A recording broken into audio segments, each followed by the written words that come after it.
we can do all things through Christ who gives us strength.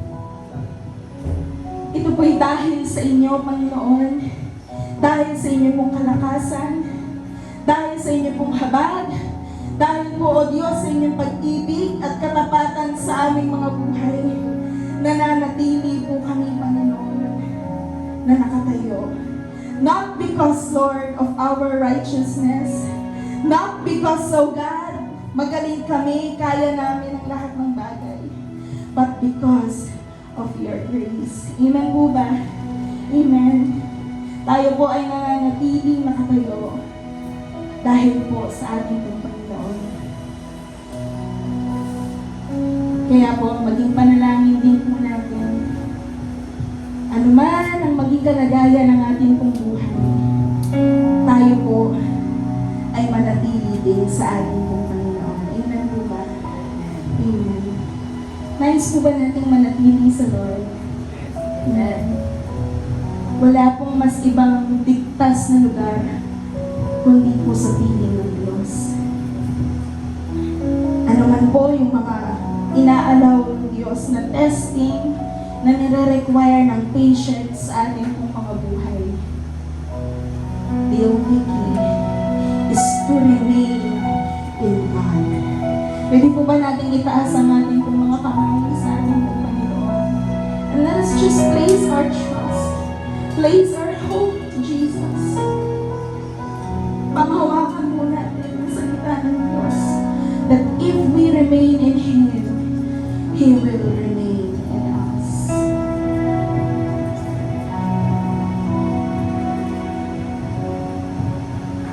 Ikaw lamang,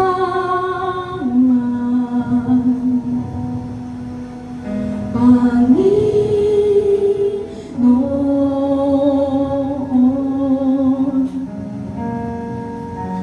kaagapan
pinaka-importante, ikaw lamang, O Diyos, ang sasambahin.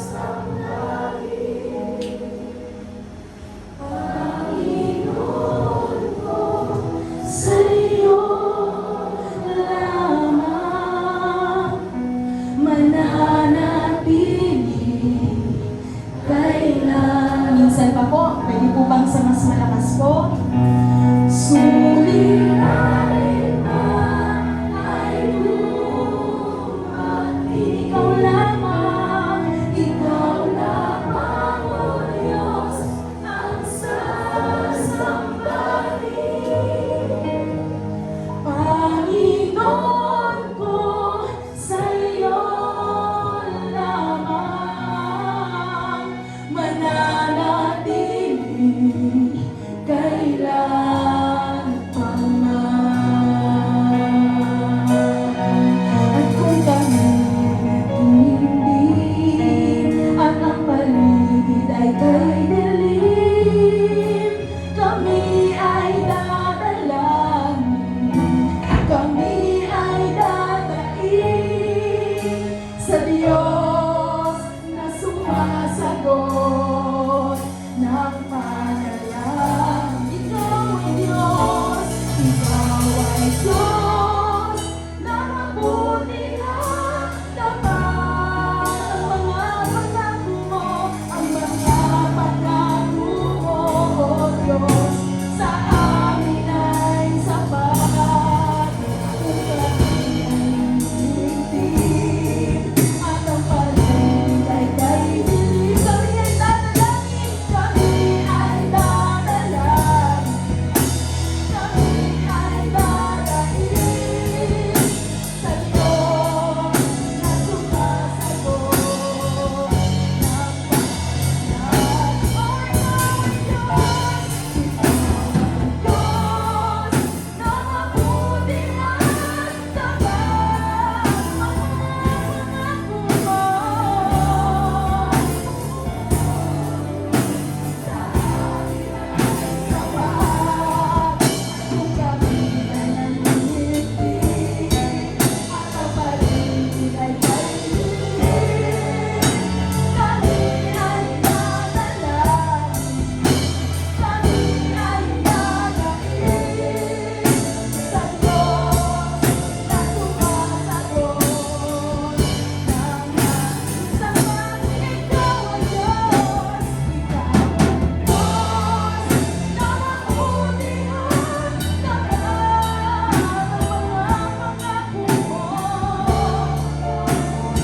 ng